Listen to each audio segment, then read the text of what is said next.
Welcome to Real Estate Real World, where we talk to the movers, shakers, and leaders that are getting it done right now in the real estate industry and beyond.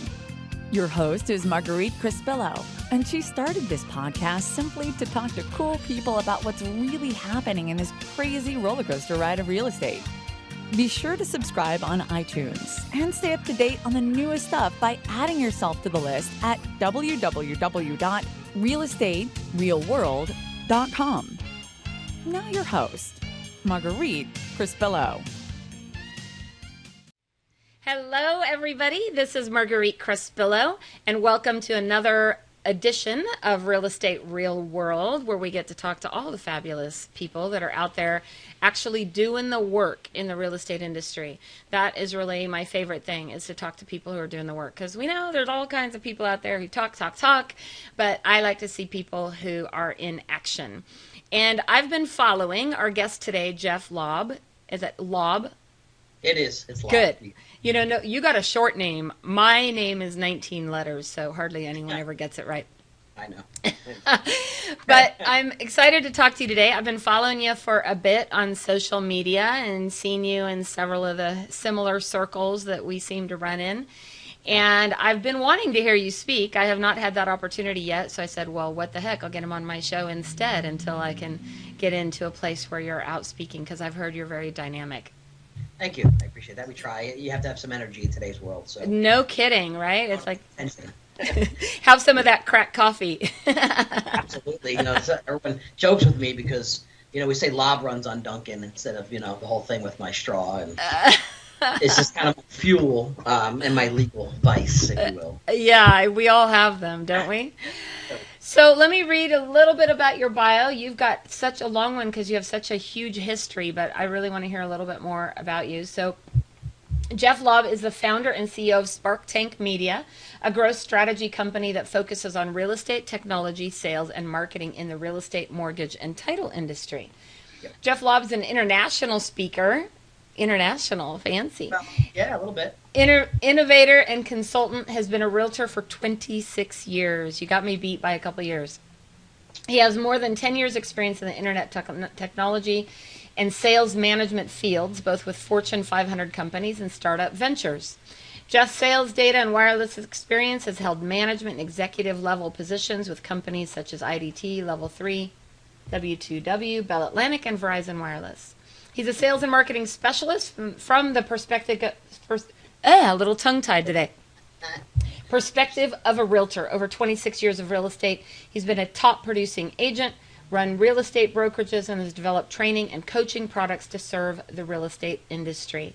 You are also fluent in 3 languages. I love this. I know. English, real estate, and technology. I cracked up when I read that because first I was like, oh, wow, 3 languages. And I love that you mixed it up a little bit. So welcome to the show, Jeff. Hey, thanks. I appreciate it. It's really kind of fun having this one-on-one kind of chat so we can kind of share ideas and thoughts. It's a really great way to do this. Yeah, I love it. And so tell me a little bit about your background. I know we talked a little bit before the show about your background and history, but how did you get into the real estate industry to begin with? You know, back in the day, back in the late 80s, you know, there was a big push on the whole investment, you know, buying investment properties and flipping properties. And of course, I don't even know if infomercials were born back then, but it was that excitement of purchasing properties. And I was, 20-something years old. So I got the bug. To start. And then, you know, the beauty is there was no bad habits at a young age. I wasn't afraid to talk to people, taught me how to sell. And I also learned a lot of really good things, to be honest. I also learned what not to do in the industry because there was a lot of legacy. I'll be nice and say this kind of PC, legacy agents that kind of pretty much sat around and waited for the phone to ring, and that's how they did their business. Where I just never sat in the office to wait for anything. I learned how to go get it. So learned how to run the business and do the business, and also learned what not to do really quickly to make a living at it, because I made a living in real estate. Yeah, it wasn't a hobby for me. So we've done a lot of that. I've owned over the years. You know, I've evolved into owning some brokerages and franchises. I was also the vice president of technology and marketing for a large franchise brand for a bunch of years.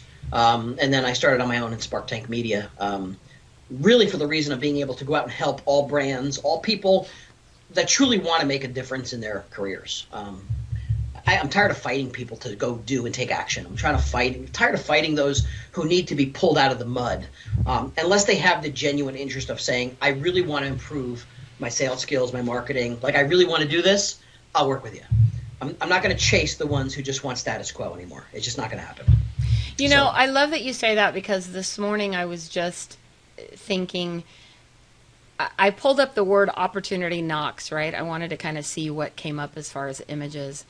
And I find that when you talk to people about opportunity, about how to improve their life or change, or, well, everyone says they want to do it, but do they really, right? Like my brother always says that famous saying, everyone wants to go to heaven, but no one wants to die, right? So they all want the results, but they don't want to put in the effort. And I used to take it a lot more personal, right? I figured I'm just not approaching them right. If I would just approach them right, then I could help them, and I really want to help them. But you can't help people be successful if they don't want it for themselves. True. And, you know, I think I like to use the word lately in some of my talks is the word choices. And by all means, I'm going to tell you, I also struggle with them too. Don't get me wrong. I'm just as transparent and human as the next person. Right. So it's a matter of the choices we make. And unfortunately, you know, there's choices we make in our personal lives. There's choices we make in our business lives. And this business of real estate is not complicated. It's really easy. There's a lot of ways to make it complicated, but we just have to find more people to talk to and connect with more people. Because last time I checked, 99.5% of the people we run into on a daily basis live in, own, and rent a home, which is all our product. It's everything we're all about. So it's just we have to do it differently because change happens, and we have to learn to change with where our consumers go. So I know that this happens not only, I'm sure, for you in coaching, but as real estate agents out there as well, is that you come across those people who you want to help, but they don't want to help themselves. And so how do you just get past it? How do you just okay, move on, move on. And I think that's probably where the struggle is. Like you think if you just do something different or say something different or help in a different way that they'll get it, so to speak. Yep. I mean, here's my perspective on it. It actually is very relevant to a recent, are you a Gary Vee fan at all? Yes, I do like him. Yeah. So a recent Gary Vee, literally like yesterday, a post was made and, you know, we follow Gary some stuff. And there's some stuff I love about Gary. And there's some things, of course, like anything else. You agree or disagree. But yesterday was a post about, you know, him talking about being a mentor. Like, who needs a damn mentor? You just got to go to work. Just go to work and stop worrying about the mentor. And while I agree with just getting your butt going, here's what I find is, the people that I choose to work with or that we work with together as our company is they really want it. They really want to make that difference. So they've got the hustle. They've got it ingrained. They've got the smarts. They just need the strategy and the focus. They just need I'm spread too thin. I need a strategy to grow my office. I need to rebrand. What do I do when I hire buyer's agents? Like it's those types of things that are strategically focused. I wouldn't work with them if they didn't have that personality to make this happen. So they've got that part. The ones that are just stuck in the mud, I honestly would not choose to work with them. I can't help them. And unfortunately, if I see that throughout the process, I wouldn't even work, I wouldn't hire them at all. I would have to let them go. So I want the ones that have the hustle, that have it in their gut to do it, but need the direction, need the strategy, also need the creative mindset of if they're so focused on creating listings and transactions. A really good number that came out of an event I did up in Toronto just the other day.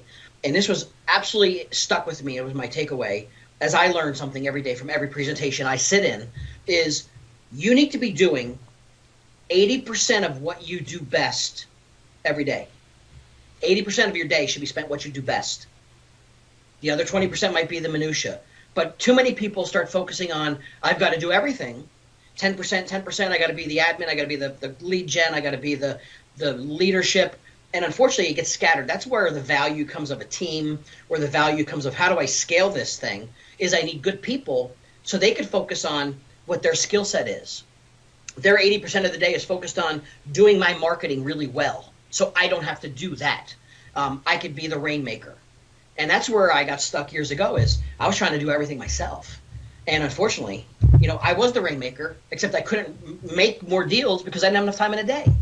So that is huge because I know that is really one of the top issues that agents and salespeople, frankly, no matter what industry you're in, have, in that I know, and correct me if I'm wrong, but in the numbers that I've seen of agents across the country that I've spoken to and worked with, is that they get to a number, there's almost like a ceiling, right? They can usually typically do, I think, between 12 to 18 deals approximately without help.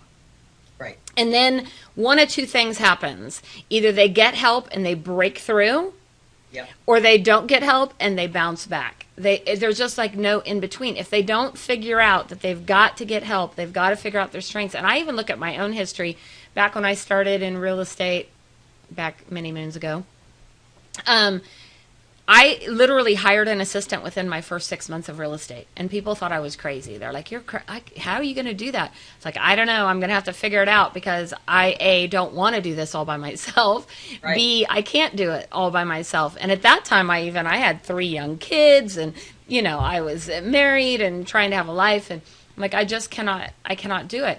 But there's a huge fear there. Like I said, it's like this little ceiling, and you kind of bounce your head up against it, a little bit, trying to figure out, do I want to do more business, or do I want to just go back and do the basics? Right. I think that's a lot of challenge. I think the biggest challenge most people have when they get to that growth level is control. They have to give up control. That was my big issue. I was, maybe still am. Recovering control freak? A control freak. Like, I have to have my hands in everything sometimes, and I've got to learn that, yes, I might have to give up 25 or 35% of that commission, but I would never be able to scale much bigger than I was, because A, 2 things happen. You can't physically do it in enough time in a day because we all have the same amount. But B, which we don't think about or talk about much, burnout happens. I've been through burnout. Yeah, it sucks. Yeah. It gets you in a funk, gets you depressed. You just start to shut down, and your business will spiral the reverse when you get burnt. And it happens to a lot of us in that top producing, or the attempt to be a top producer. Snowballs. I share as much as I can with people. I think most people learn from the mistakes that I made, and I'm okay to tell people the mistakes I made. I'm not this like ego, and I made a boatload of money in real estate. I've lost a boatload of money in real estate. Right. How about we all? Okay when I wanted to share with you some of the things that I made a mess of. Right. And we're human, and I think people appreciate when we work together that's how it is. I can only help where I can help. If I can't, I'm going to find the resources for you, or I'm going to find you someone else to work with, because I don't want to try and stray so far that I'm reaching. I want to focus on what I specialize in, and it's really driving sales. Years, I don't know if you know this, but years evolving through my career, I got really put into a technology box. You're the tech guy, you're the app guy. And back when technology was evolving, that's all it really was apps, and the iPad was born, and I got really put into that box of being the tech guy. And unfortunately, as my career starts to expand, no one realized I've been in the sales. I've been in, selling all sorts of different products from B2B and B2C. And at the end of the day, while we look at real estate as a consumer-driven business, it's service, it's consultative, nothing happens in any of our world without a sale. So it doesn't have to be super salesy in real estate, but we have to learn how to use the simple tools, whether it's, I got this new shiny 360 camera. Great. But how are you going to use it on your listing appointment to go win the listing and beat your 30-year veteran? That's what I want to teach you. So that's a great point, because I know that you see this as well. It's that squirrel effect, right? Like it's the next shiny object. What can we find? Like, agents are constantly striving to find something new, the newest technology.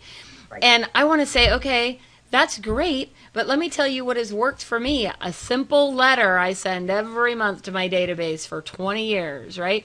Like, we do need the technology. I don't want to discredit it by any means, but you're so dead on when you say, okay, if you're going to get that new technology, if you're going to spend all that money on the new fancy whiz-bang, whatever it is, yep, how's it going to actually generate sales? How's it going to bring that money into your household so you can afford new fancy whiz-bang things? Sure. And I take pride in a lot of things that, for some reason, people ask me, where do I come up with some of my ideas? And sometimes, I know what I'm really good at. I know what I'm really bad at. I try and stay away from that stuff. Yeah. I've learned, for whatever reason, my mindset and my personality goes to more of the visionary stuff. Like, how can I take a simple Facebook business page that's free, that's probably not doing anything right now for you because you're posting a bunch of crap on there or a bunch of listings? How can I go use it to prospect in my marketplace and generate listings and opportunities with it. And when we start to go over those ideas in a live session, it's like the light bulbs go off and go, why did I think of that? Because you just have sometimes to think of, how do I use this? And if I can't use this or whatever it might be, stay away from it. Find something that you can use that's going to win you a listing, create a better experience for your client, or do something that's going to differentiate you in the competitive world, or just don't do it at all. So one of my favorite mentors is Marie Forleo, and she says everything is figure-outable, right? Yeah. And I love that word, because what I like to challenge people to do is, okay, how can you get business for free? Like, if you don't have $1, right, you got nothing, you don't have the money to spend on all the fancy whiz-bang things, how can you go out and get some right now business? Because I know for me, when I started, and I'm sure you're in the same boat, we didn't have any of that. I remember when we first got fax machines. Now I'm dating myself, but when we first got fax machines, and we were laughing earlier about, the cell phones when they first came out. And I always think of Miami Vice, and my husband got one of the first cell phones, and it was this whole, like briefcase thing. And he was all Mr. Cool, in his Camaro with his cell phone. And it cracks me up. I think about that. But we didn't have any of that. And so how can you go get right now business without spending $1 bazillion or trying to keep up with, the top producers and the Joneses? Yeah, I mean, there's some really simple things. I'll give you like two quick, like totally different ends of the spectrum. So the one thing I like to talk about when I'm live in session is talking about, first of all, leveraging social media instead of talking a lot, is learning how to use it to listen better. And here's where I look at a simple tool that could be sometimes more valuable, and I don't mean this against any CRM company, but can be more valuable than their current CRM, is if my clients are on social media, they're on Facebook, they're wherever they are, and I use this scenario that right now, if you and I are having this conversation, and one of my clients made a post that, I don't know, an hour or two ago about something real estate related or their home or whatever it is, you know how darn well busy Facebook is and how big of a time suck it could be. Totally. So when we get done, and I get a chance to go to Facebook, that post is like buried in all sorts of stuff. I never even see it because I wasn't listening. Right. And I don't make a comment on it. I didn't know what happened. And unfortunately, when people don't see you engage, they just don't think you don't care.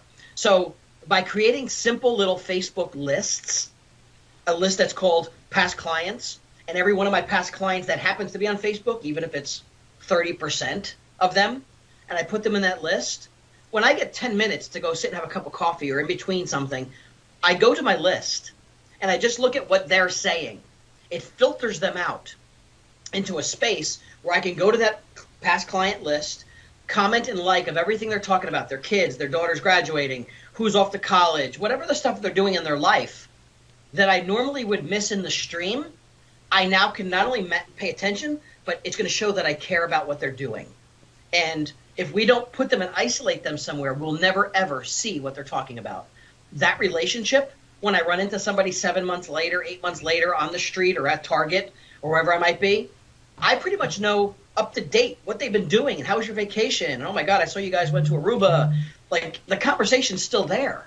Right. So that's a huge little simple tip, is to be able to have access to lists, and I really access most of them on my device, and I go to it, and that's really where I focus my 10 minutes a day, or 10 minutes every now and again, is on the people that matter. So that comment alone was worth the entire show today. Everyone should listen to that and go out and do that immediately. Like, that's brilliant. Simple, right? It's not like anything super complicated, but we don't do it. Gold. And especially if you want that referral business that you all say you want, but we put them in some kind of a email campaign for the next 20 years of their life and never talk to them again. It's I wish Facebook, and we know Facebook is not allowing this information to be pulled out of Facebook into CRMs and stuff. They've locked it down. But the value of being able to talk and see what that customer is doing every day is ridiculously powerful in the relationship business. We just have to listen better. They're talking. You got to pay attention. So that's amazing. one. Okay, what's number two? Yeah, number two, and it would just work for me, but I would do this again in a heartbeat, is I did a lot of prospecting by default, because I branded myself a little differently. And I kind of show this. I don't have scenarios right here to show it to you Did I bring it in? No, I don't have it here. But here's an example. I know, and I had to evaluate, where do the customers that I market to in my farm area, all the ones that live in the condominiums or live in that subdivision or in my town, where do they go between 8 and 9 o'clock in the morning on their way to work? Where do they go for lunch? Where do they go for dinner? Where do they shop?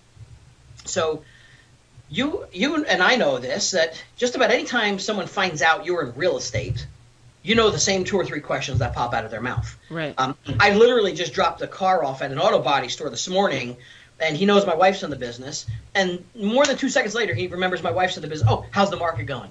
Oh, is the prices coming back? And just because that's what they all think they want to know.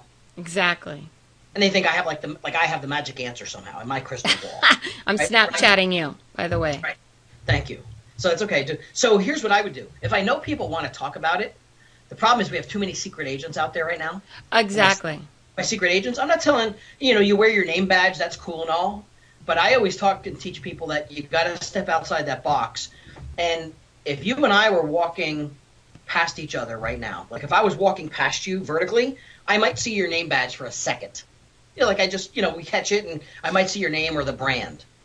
But I chose to go where those people are. So for me, I wore, let's say, golf shirts or let's say a sweater. My name and brand here, but also, I can't show it to you, but right on the back was my Jeff Lobb, How Real Estate Gets Done slogan. 888 Jeff Lobb was my phone number. And when I stood in line at my Dunkin' Donuts, my Starbucks, where all my customers potentially would be, and they're standing behind me, I could just literally feel them staring at my neck. Like, oh, there's that real estate guy again. I'm telling you that the amount of people that would be like, hey, you're in real estate, right? Yeah. Hey, I got a couple questions for you. Do you have a card? I'm like, sure. It was almost proactive because I was present. They knew I was in real estate, and they all want to know the answers. So I made that part of my prospecting. I made my car that I wrapped like a billboard parked front and center every day from 7 or 8 o'clock in the morning because they knew that I was that guy. I became that guy. And it came to me in a way because they just want to talk to you about stuff, or they know that, hey, I see this guy all the time. He's always at coffee in the morning. Grab his card. I have a question for him. Cool. So I use this as part of my prospecting. Cost me nothing, or maybe initially, I don't know, a couple shirts and some branding. $100. $100. And then I'll tell you what was even funnier. Now I engaged them further is I went and made a deal with the local coffee shop or Dunkin' Donuts. And during, let's say, a holiday morning, I pre-bought 200 cups of coffee. I went to the guy. I said, listen, he knew me on a daily basis. I was there every day. Yeah. Can I buy 200 cups of coffee? I'll buy mediums. I made little coupon cards, my business card on one side, the coupon for the free medium cup of coffee on the other. And I stood there, and it's funny as hell to watch people react. Like, I'd be like, hey, good morning, and I had my branding on. I'm like, hey, good morning, you buying some coffee? And they're like, yeah. I'm like, here, I just want to give you a free cup. And they're like, no, I'm good, thanks. I'm like, no, like, are you getting coffee? Like, it's just a free cup. And they look at you like, you know how it's like I'm just looking, like they put that like guard they don't up. believe you, like there's got to be some catch or something, Like a right? catch. Finally, when they take it and they go up there and they realize, like, all right, cool, I can get a free cup, or they get their cup of coffee. Then they're like, oh, wow, that was really free, no strings. And they go, that's awesome. Like, why are you giving out free cups of coffee? What do you do? And I'm like, well, listen, it was the easiest pitch of the world. Is I sell a lot of homes in the area, and there's times I just want to give back to the people that in the area that I serve. So I just wanted to buy some coffee this morning, say hello, and if you ever need me, you got my number on the card. Just go enjoy coffee. And I would almost like push them away. Like, I don't want to talk to you now, but I'm just showing you I'm stepping up to give first. That's and they'd be like, and then unfortunately, what really happened is then once they find you at real estate, you always got 1 out of 10 that were like, oh, yeah, let's talk about real estate. And they want to suck the life out of you.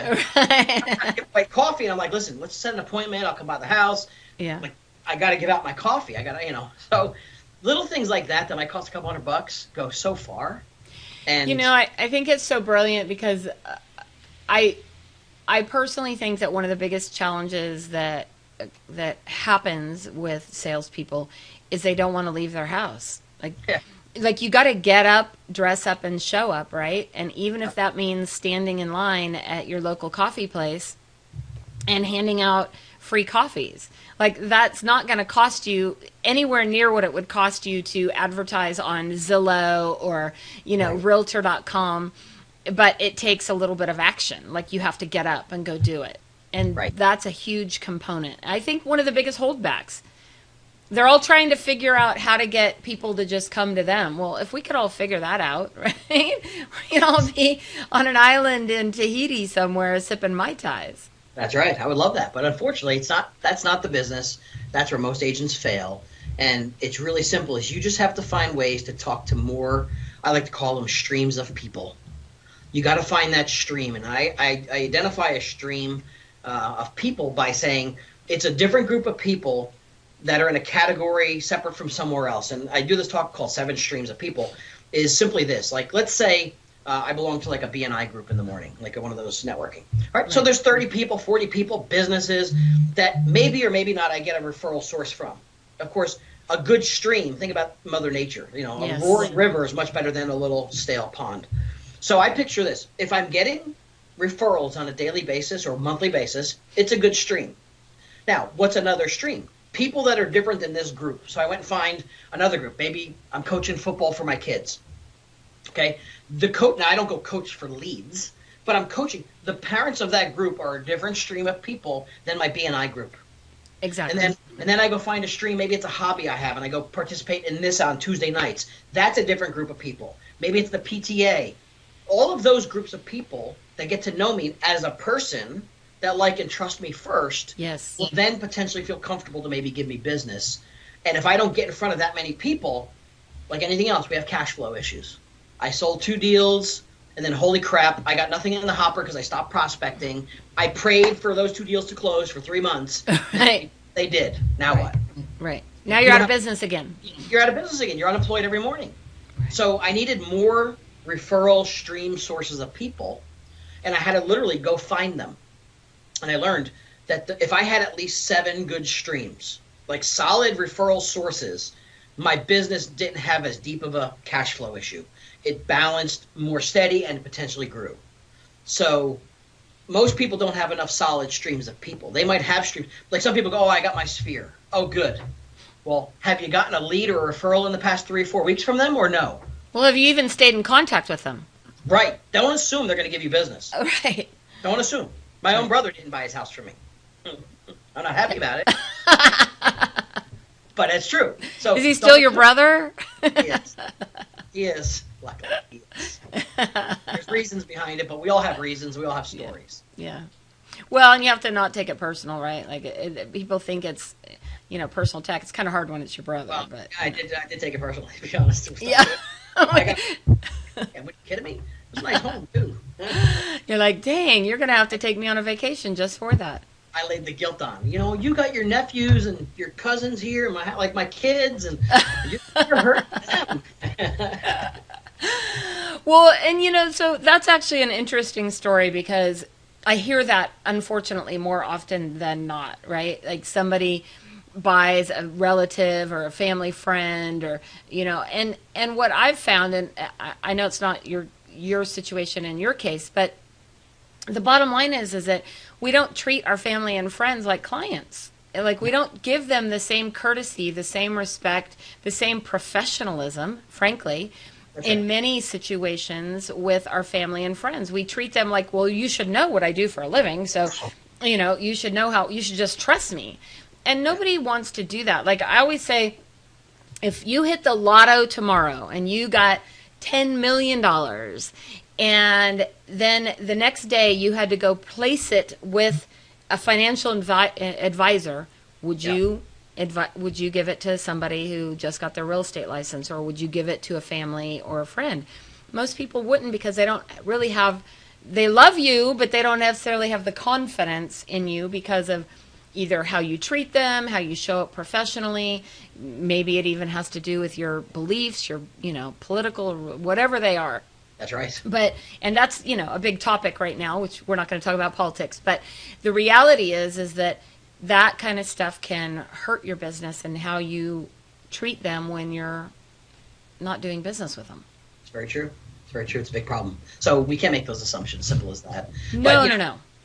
Excuse me. If agents just focus on finding more groups of people to talk to and connect with and be part of their world, it would make their real estate business a heck of a lot. The problem is, and this is the real big problem, is it takes work. It takes getting up. What? That nasty word? That 4-letter word? Work for a reason. And a lot of people aren't willing to do the work. They just Yeah. expect, well, I'm in real estate and I'll do a deal or two, or I'm waiting for somebody to give me leads, or I'm waiting, or all those leads sucked. I called them all, but then no one called me back. And they just don't do anything. And that's the core of our marketplace right now. So I kind of like that in some ways, because if I was going to jump back in and compete, I know my competition isn't terrible. Right. You should be smart and say, listen, how could I not come in, work, have good ethic, and do all the smart, right things? Not just work hard, work smart too. And it shouldn't be that hard to beat the majority of the people in this business. So in all of the coaching clients that you work with, is there seem to be a common thread? Does there seem to be a common key to success or a common challenge that you see? Yeah, it's one word. It's execution. Love it. All the ideas, all the stuff on their plate, they just don't execute the ideas. They don't take that one Facebook idea or that one prospecting idea and physically go do it. They just don't do it. You have to actually get up tomorrow. When you go do that, let's figure out how that worked out. Let's figure out how to correct it. We just got to get them, and anyone in sales, to go execute and go do it. It's the hardest part. And as a coach, do you think that the biggest holdback to execution also has a lot to do with accountability? Yeah.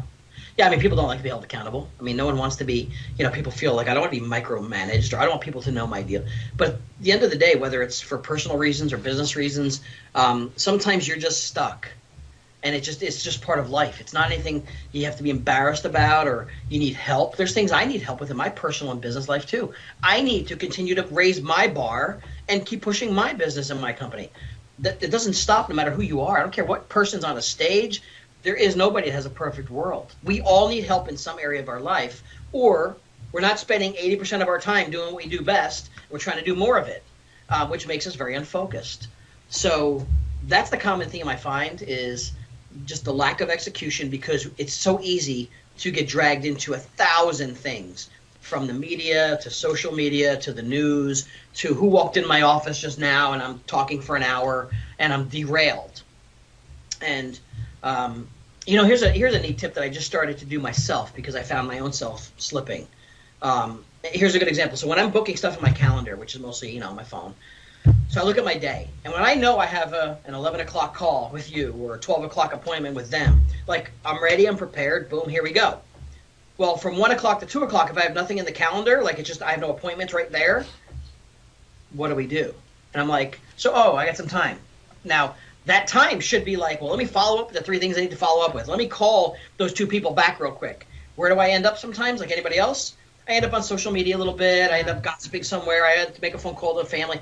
Not saying you shouldn't do it, but when I have nothing in the calendar of that spot, I derail. So I need to put something in there, even if it's 30 minutes of call back the 10 people that I need to follow up with, or work on that project for 30 minutes that I'm supposed to be doing that's due tomorrow. I got to put something in the calendar, or if I have nothing, I just don't do what I'm supposed to be doing. So that's funny that you say that, because I started doing that recently too. Like, for example, I had a client that I spoke to last night, and they want me to give them a call in 2 weeks. Well, normally I would just kind of throw something in my CRM and try to remind myself.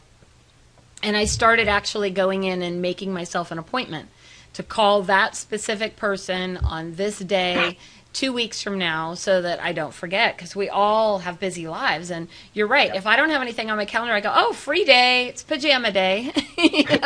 Time. I don't be at work till 11 today. I'm good. Exactly. It's 11. But like that could easily be a time. Like if my first appointment's till 11, that doesn't mean I don't still have to show up at 8 or 8:30. Yeah. Like I got tons. Like if I should be, and if I'm in real estate, I should be prospecting, calling FSBOs, give me some expireds. Let me put together my marketing piece. Just because my first appointment's not till 11 doesn't mean I don't show up. Yeah. You only get so many hours in the day. It's how you use them. So what direction do you see the real estate industry going? Like, do you have any projections or predictions for how things may change in the near future? Yeah, I mean, look, we're not going away. Technology is not going to replace us. Technology is either going to make us work more effectively and work smarter, or those who don't participate in it will simply slowly go out of business. Not like overnight, but someone's just going to take your business from you. Right. So, let's face it. I think every person I run into usually knows 1 or 2 other realtors. So it's not like, I'm the most magical, they run into them after I do a transaction. I don't talk to them for 2 years, but they go to church with somebody every week that sees them on Sunday. That's a real estate agent. They'll earn that relationship way over top of me. Exactly. I just see things going where, the teams are being expanded, whether you're a team for an independent or a brand or whatever it is. As a sole practitioner, sometimes it's going to be hard to start to compete with a larger team that has a person that does their marketing, a person that does their advertising, and the person that just focuses on creating appointments. Sometimes that level of service a single person can't keep up with. I see that shift happening.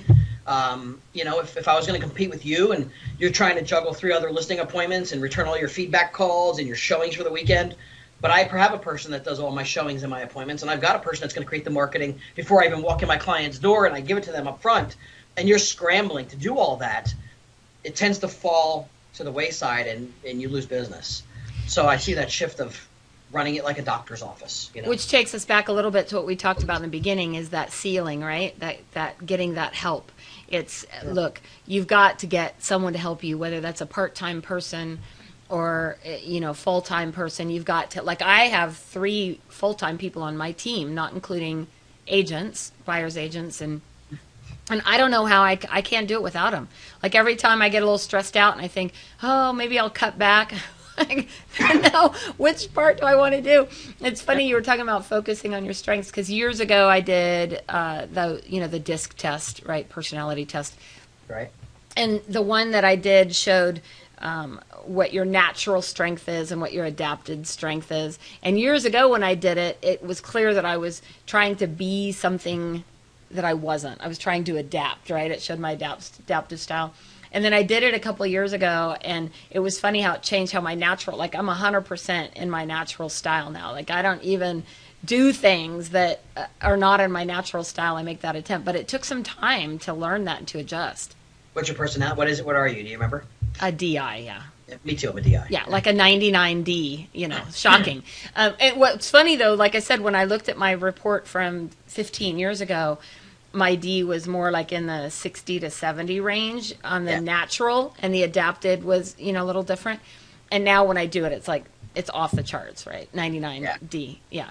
And so I have to remember that, the rest of the world is not D, of course, and learn to, modify my behavior a little bit, or adapt my style, or be careful that I'm not stepping on toes.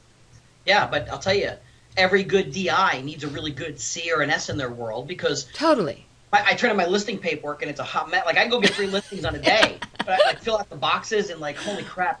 My old assistant used to look at it. She'd be like, "Can you just tell me how many bedrooms were in the house? Like, you didn't even fill the box." I'm like, I know, like, it's got to get done, but the more time I spent trying to key something into the MLS, the more I wasn't, and I wouldn't even do it right anyway. I was a mess. I could be doing what I do best, is go on listing appointments. So, funny story. I remember years ago. My assistant came up with a phrase, which I'm sure we copied from somewhere. I'm the promise maker. They're the promise keepers, right? So we think as a DI that everything takes 5 minutes. It's like, it takes 5 minutes. Like, hurry up, right. Get it done, right? Like, I don't know why it's taking you so long. So my C employee came in and she goes, "Okay, we're going to time you." And she says, because I think it takes 5 minutes to enter a listing in the MLS. I'm like, how long does that take? I mean, it can't take that long. And she goes, "Okay, we're going to have you enter the next listing." So she brings in the listing and sets a timer on my desk. And she goes, "Okay, so we think we're doing something wrong because you said it takes 5 minutes. We cannot figure out how to get it done in 5 minutes." So sure enough, I spent 45 minutes trying to do it and clearly didn't do it very accurate. I'm like, all right, I'll shut up now. That's genius. It was. It's me, but that's a genius idea from them. Like, It okay. was. Show us. Like, what are we doing wrong? On you too. They spun. We might be doing it wrong. Show us, maybe, is there a right way to do this? Like, we might be. I'm like, oh, that's awesome. I know, it was pretty brilliant. It was my good friend Dallas, who worked for me for 14 years, and I still love her to this day. Now she lives in Louisiana, but it was pretty funny. I was like, I still remember that story. I'm like, clearly, I don't know what it really takes to get stuff done. I know what it takes to bring in the business. I don't necessarily know. I mean, I know I could do it. We could do it, but not well, right? Right. I mean, we all want to paint the picture of the whole doctor's office thing, and but if the doctor or if the surgeon I went to see to get some surgery done is doing the billing and answering the phones and doing something like no, focus on what you got to focus on me, focus on me first. Like I don't want you doing anything else. Like we think of it differently when we think about other businesses, and yet when it comes to our own, we try and be this like all things to all people. Exactly. It's not. You need good people. Well, so as we wrap up today, tell me what is next for you. What are you doing? What are you working on? And where can people see you? You got some stuff coming up? Yeah, I mean, my schedule is kind of, pretty crazily packed. I'm fortunate to be spending time. I always spend time at the Inmans, East Coast, West Coast. Yeah. There was, an opportunity to help either work on their stage or off or some kind of a presentation for those guys. They do a fantastic job. I got a lot of association stuff coming up for real estate associations. I welcome those. I spend a lot of time with some of my larger clients, my mortgage and title clients, and we're really there. We just help focus on how do we help create value to the real estate audience so that I can earn your business, not just ask for it. How do I earn it? Yeah. How can I provide more than, coffee and bagels that I can help you grow your business? And those are the things we try and help people do. But I created multiple channels of my company to be able to help everybody from a brokerage that needs to scale, someone that's got a challenge where, they need marketing ideas, they need to compete with the big franchise brand or vice versa. So we have open opportunities to help people that really want to be helped. And, I create the speaking opportunities so I can deliver the message. I want to give that forward thinking, concepts to people that have to stay ahead of the curve because no disrespect to any of them, they don't have time. Yeah. If they're focused on their business, what better resource to have somebody come bring it to you of like, there's my next 2 ideas. I'm going to evolve out of that whole hour. Those are the 2 things I want that's going to continue to grow my business when they don't have time to be at all the conferences, all the strategies, listening to all the other speakers, time and money. So that's where I try and bring that value to them. So I always welcome association. So that's where I have a lot of fun. It's what I'm passionate about. But it really comes down to how do I make more sales? Absolutely.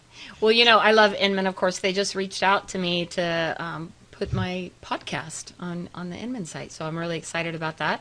And I've been to the San Francisco one a few times. I'd love to go to the New York one, but I'm like, I'm not going to New York in January. when it's freezing. Like, if they would, I keep saying, why don't you guys switch it up, put New York in August in San Francisco.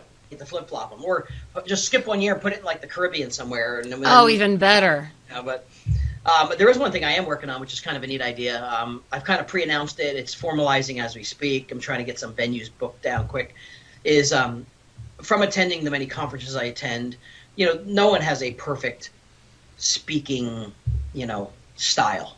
No. I myself have my own set of style, my own issues, my own problems on the stage. Sometimes you don't see them, but getting up to speak in front of an audience of 20 people, maybe in front of your own office, or getting up in front of 2,000 people. There's a lot of people that want to prove that. So I made a decision consciously this year watching a lot of people on many big opportunities lose them because they did the, come do the pre-stage thing and let me see what you're going to talk about first. And you know what? No, I'm not putting you on the stage. Right. Lose opportunities. So I'm going to hold a mini, very exclusive speaker training camp. Coming up probably in the May area. I thought it was going to be April. It's kind of looking more Mayish. I'm going to try and hold a few a year, but I want to tweak the model first. Very exclusive, 20 people-ish, not 200, and really work with people to try and help create not my style, their own style. How do you prepare for the stage? What do you do when your microphone stops working? Where do you walk? How do you stop pacing? How do you kind of get grounded as a foundation? How do you close strong? Those types of things where just help tweak that. We're going to do a 2-day event somewhere. Probably first one will be in New Jersey. And No. Beach location. Well, we may do that next. East Coast, West Coast. People are asking for a couple different locations, but I got to get the first one under my belt. We're almost close to committing to some space now because I'm trying to give, and the reason I'm having a hard time is I'm trying to give people the experience of both an on-stage and off-stage experience. And when you're trying to book a decent-sized room for 20 people, no one wants to give you the big room. Exactly. So I'm trying to get a decent-sized room to make sense for 20 people. Well, I would definitely be interested in hearing more about that. I'm doing a lot more speaking. I did some last year. I spoke at the Virginia Association of Realtors and Montana and I don't remember where else, but I'm speaking next week in San Diego for WCR, so that would be awesome. I would love to learn more about that.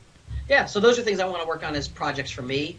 I think it's a great way to help others, and it'll help me as well. So we all we're in the same world, Well, Jeff, thank you so much for being on the show today. This has really been a delight. I knew you would not disappoint when we reached out to talk to you. And we'll have links to Jeff's website and information where you can get a hold of him and talk to him more. And be sure to follow him on social media. And be sure to get out there and listen to him speak. So will you be at Inman in August this year?